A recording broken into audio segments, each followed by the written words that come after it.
ایک بندہ اگر ہم سب کی جنگ لڑ رہا ہے تو ہمیں یونائٹ ہونا ہے, ہم نے اس کا ساتھ دینا ہے, ہم نے اس جبر ظلم وسطیت کا مقابلہ کرنا ہے, ضمیر کی آواز سننی ہے. اگر ضمیر مردہ ہے تو پھر تو ٹھیک ہے, بیٹھو آرام سے, لیکن کسی کا بھی اگر 1% بھی ضمیر زندہ ہے تو وہ اس 26ویں آئینی ترمیم کے خلاف بھی کھڑا ہوگا, 27ویں آئینی ترمیم کے خلاف بھی کھڑا ہوگا. جو انفیئر ٹرائلز ہو رہے ہیں, چاہے وہ صحافیوں کے ہیں چاہے پولیٹیشنز کے ہیں, اس کے خلاف بھی کھڑا ہوگا, اور یہ ڈیمانڈ کرے گا کہ جتنے بھی ہمارے پورے پاکستان میں سیاسی ورکرز ہیں جن کو ناحق قید کیا ہوا ہے, یہ ڈیمانڈ کریں گے کہ ان سب کو رہائی ملے.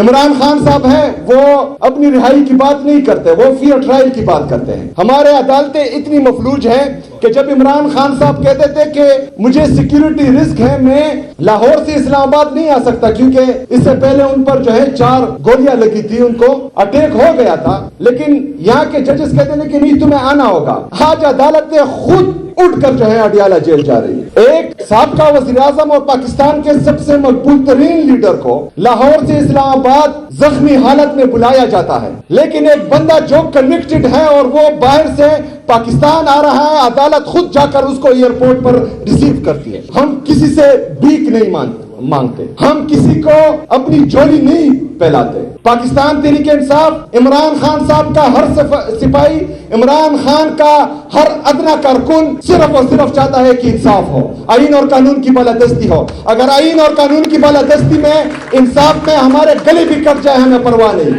لیکن انصاف ہو. میں خیبر پختونخوا میں چیف ایگزیکٹو ہوں. میں نے تمام سیاسی اور مذہبی جماعتیں, تمام ہر مکتبہ فکر کے لوگوں کو پروونشل اسمبلی کے چھت تلے جمع کیا. ہم نے ایک مطالبہ کیا, 15 مطالبے تھے, جس میں ایک یہ تھا کہ ملٹری آپریشن کسی چیز کا حل نہیں ہے. تمام سیاسی اور مذہبی جماعتیں خیبر پختونخوا کے ہر مکتبہ فکر کے لوگ یہ بار بار کہہ رہے ہیں کہ ملٹری آپریشن کسی مسئلے کا حل نہیں ہے, لیکن ملٹری آپریشن کی تیاری ہو رہی ہے. تو یہ نظام کا چلنا نہیں ہے, یہ بدماشی ہے. یہ نظام کا چلنا اس کو نہیں کہتے, اس کو بدماشی کہتے ہیں. اور جب بندوق کی نوک پر بدماشی کی جاتی ہے تو نہتے لوگوں کو صرف اور صرف جو ہے یہ ہوتا ہے کہ میں اپنے عوام کی جان و مال کی حفاظت کروں, اور انشاءاللہ تعالی وہ حفاظت ہم کریں گے.